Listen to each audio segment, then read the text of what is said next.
Market prices are currently pinned near their highs. The momentum that drove the move has stalled, leaving indices suspended at an elevated ceiling.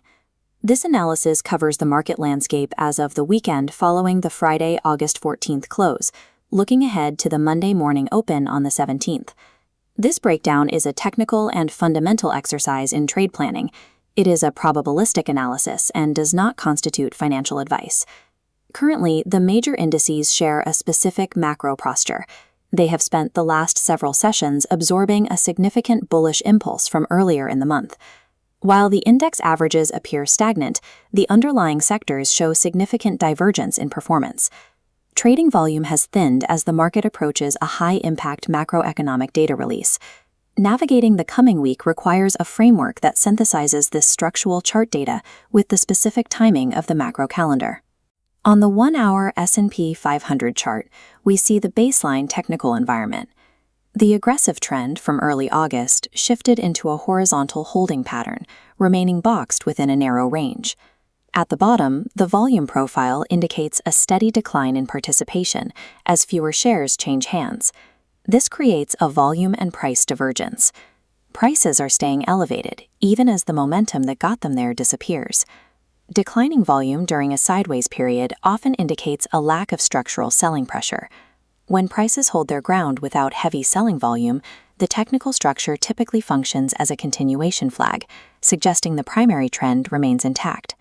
The NASDAQ 1-hour chart shows a parallel structure, confirming this high-level consolidation is a broad characteristic of the technology sector. In contrast, the Dow Jones Industrial Average shows relative weakness. It experienced a deeper retracement and more frequent pullbacks before reaching its current flatline. Across all three indices, the technical setup points to an institutional holding pattern that currently favors a trend continuation. To see if the health of the index matches the price, we look at market breadth via the S&P 500 heat map.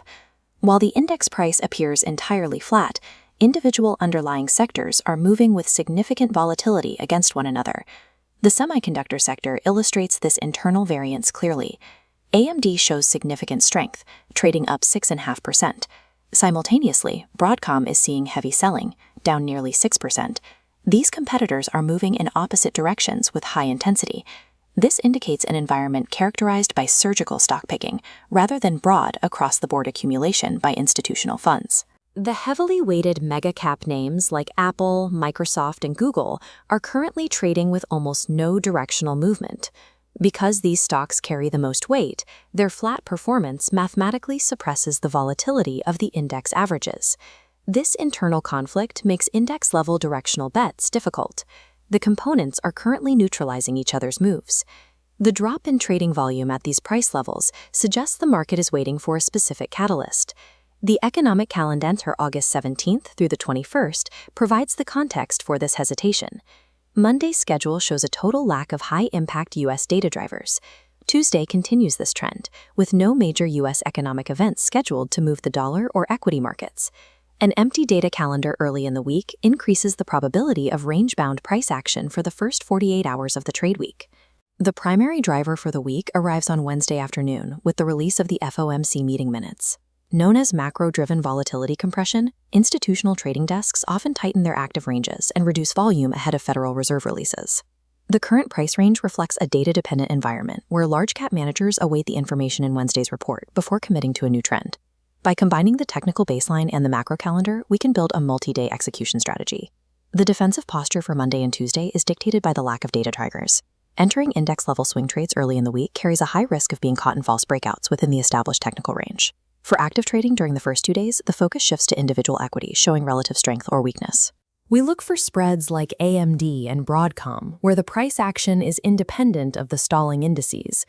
The primary objective for the week is to capture the direction that emerges after Wednesday's news. This plan relies on waiting for the FOMC release to provide the liquidity needed to break the current technical consolidation. Confirmation requires a full 1-hour candle close outside of the current consolidation box before a new directional trend is considered valid. Trading the confirmed institutional response to a catalyst provides a higher probability of success than speculating on the catalyst's outcome. Reliable trading results come from constructing rigid, probabilistic frameworks that react to confirmed market evidence.